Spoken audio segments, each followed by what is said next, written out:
you guys? Today is the day we're gonna have the final video for the Detroit Speed Engineering Mini Tub Kit for the 67 through 69 Camaro. Hope you guys enjoyed part 1 and 2. Part 3, we're gonna pick up where we left off at on the other one. We had just prepped all the metal, so we're gonna get right into showing you guys how to fit the tub in the rear. A little trick that I use to make sure I got the right curve, and then also how I bent the flat piece of metal that goes in the rear. So let's get to it. Not accurate. So I got my tubs pretty much where I want them to be. And still a lot of metal that I gotta take off. And to make sure that I'm not taking too much metal off, I got me a piece of soapstone, set it directly behind where the tub is gonna sit, and traced all the way down and around. And that's how I came up with that white chalk line. It might be glaring the camera. There we go. So now I'm about to cut that out in the shape of that chalk and then add my metal back in.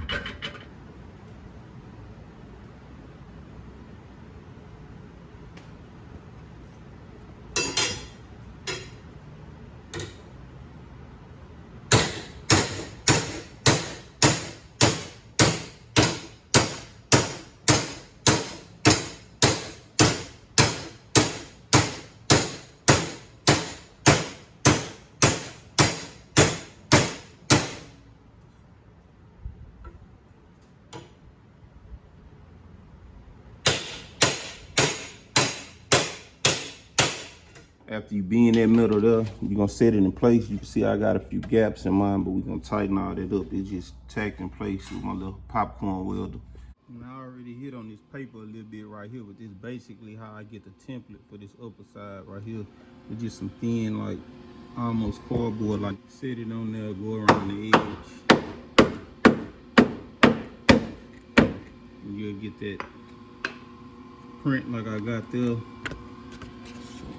About to pull that off and then basically test speed it real quick, and we'll pick up from there.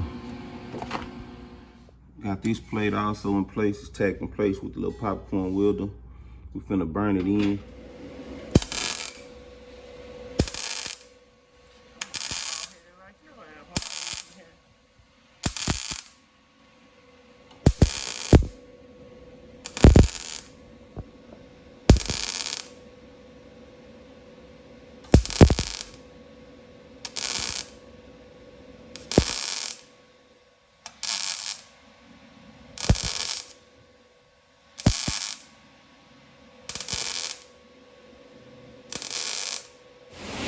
Started raining out.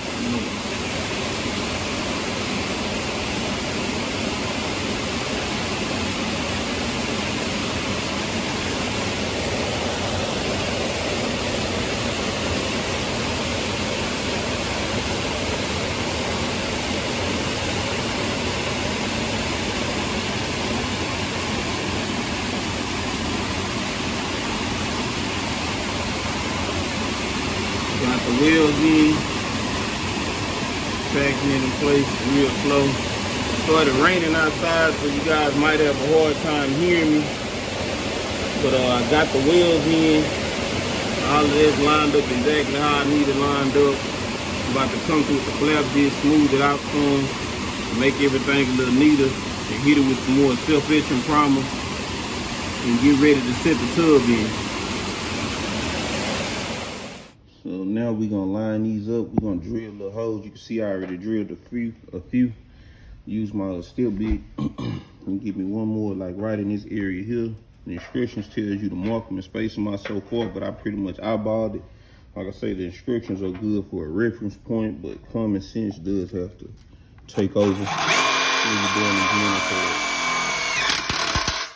Otherwise, you'll be here all day messing around. So we got all those holes drilled. We finna get ready to fit the tub in, and we're going to make some more marks for the holes that's going to go on the inside of the tub in this area up in here. So let's get to it. These edges right here got to be smooth in order to make it. As you can see, it's a little hump right there. So I'm about to use this flap disc, flatten that out. You want all this smooth when you get ready to burn the tub in. So work on that and pick up when I'm done with it. I say get all that lip off whenever you working.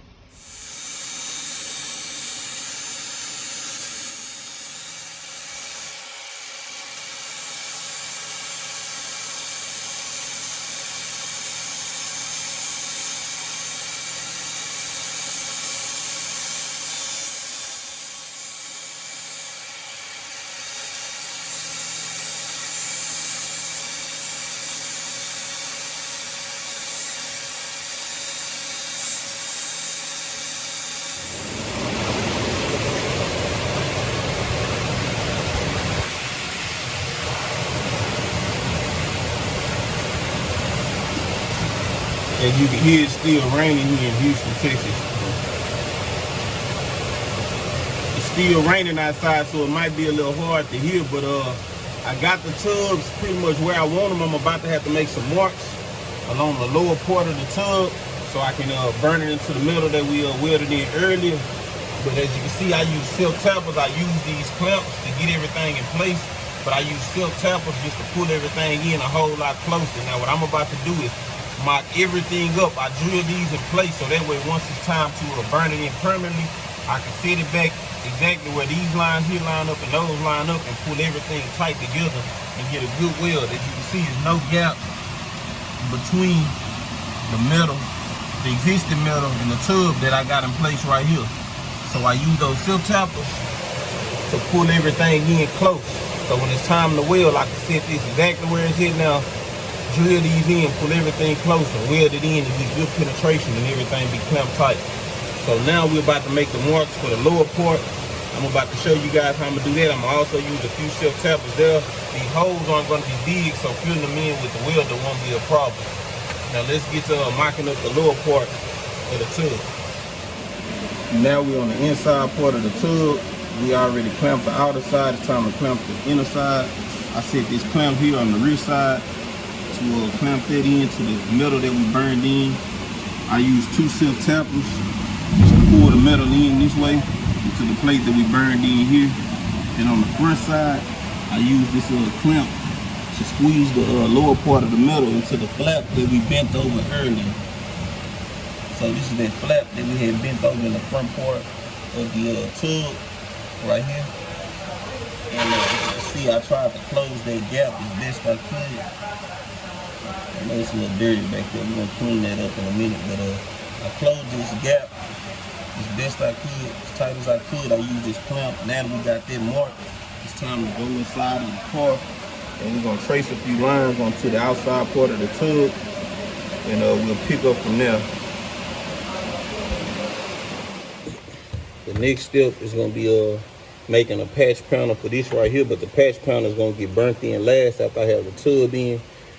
But I'm about to draw a line coming all the way along the bottom ridge of here, so I know where to drill the holes with my step bit, so that way we could burn this tub to the metal plate that we burned in earlier and all the way down up towards the front of the car.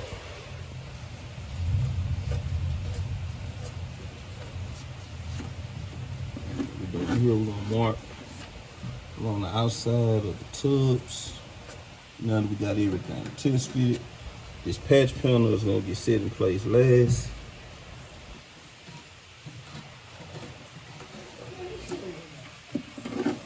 Come around to the front, do the same thing. Go from the middle to the tub.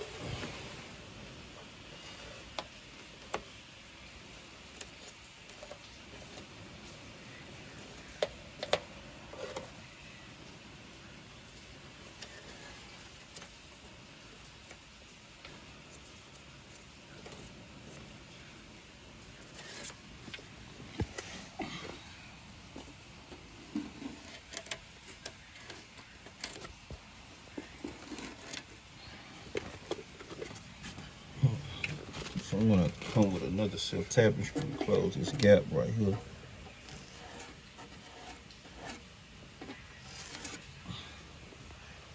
Alrighty.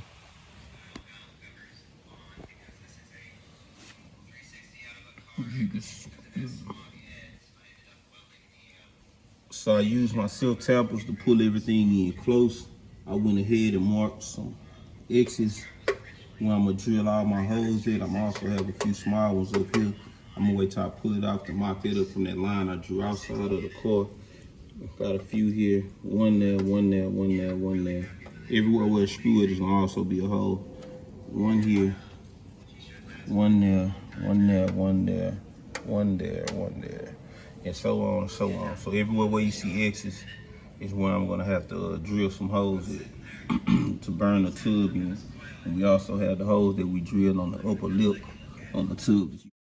Okay, we drilled out those holes where we had the X's at, and you can see where that line from earlier came in handy. None of our holes are above that line. As you might notice, a few of these holes are smaller than others. Those are from the self-tapping screws. I use those self-tapping screws to scratch the metal pretty much in the position it's going to be in once we start welding. If you do not push the metal back when you mark these holes, you might find that once it comes time to scratch the tub into place, a few of your holes are too high or too low. But we got that out the way. I'm about to burn it in. I'm going to show you guys the finished product. All of those holes have been welded. Now I'm on the inside of the car burning in the holes that we drilled at the top of the tub. From here, it's just a few small touches and you'll be ready to ride. Here we are, we back inside of the tub. As you can see, I already painted everything. I didn't want to stretch this video out and make it any longer than it had to be. These next few steps are pretty basic. I'm pretty sure you guys can handle it if I just walk you through and talk you through it real fast instead of tying you guys up with this video. So we already had all of the metal primed prior to us doing the welding, but once you do these plug welds, they will rust. So I went back and primed the entire inner tub one more time. I let it dry. I scuffed it up, then I came in with the seam sealer. This seam right here where the two metals meet. I use automotive grade seam sealer. I came through here. You can pick that up at AutoZone or Riley. Rarely has it here in Houston. But I came along the inner part of here with the seam sealer, seam that closed, waited on the seam sealer to dry a bit. After that, I came back and hit everything with the Raptor liner.